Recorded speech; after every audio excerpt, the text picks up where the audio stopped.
Hello everyone! I'm going to Manila. Yay! Hello Toby! I'm gonna miss you. See you when I'm back.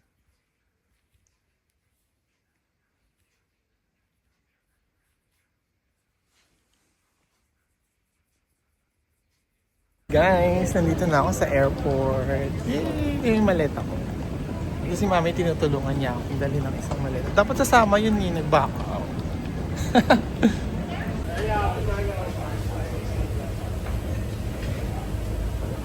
AMS ko po. Check-in ko yung maleta ko.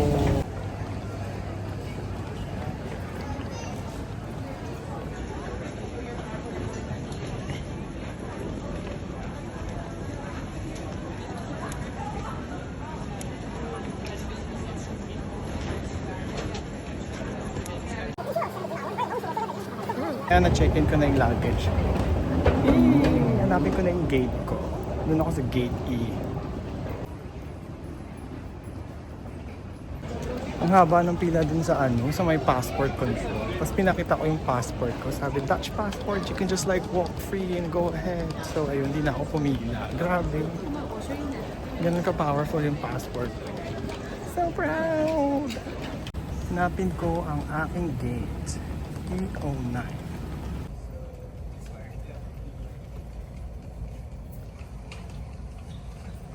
Ayan na, pasakay na ako ng aeroplano. Yay! Ito ko sa lavatory. 2 hours na pag bumaba yung aeroplano. Tagal pa rin yan.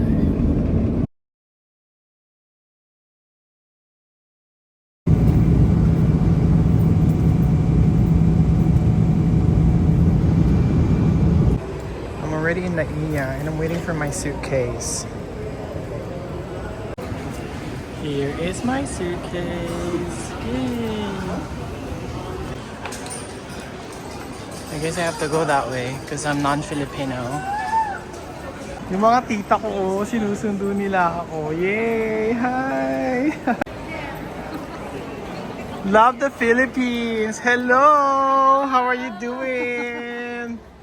Oh dear! How are you, oh dear? I miss you. Ayun si Tita Ann. Ayan, nandito na ako sa Philippines. Kasama ko ang aking mga tita. Hello! Hi! Tita Chea na. Say hi to Mama Love. Hello! Hello! Ganyan sila. Oh. Hello everyone! I'm back home in the Philippines. So, thank you guys for watching my vlog. Ang init dito ngayon.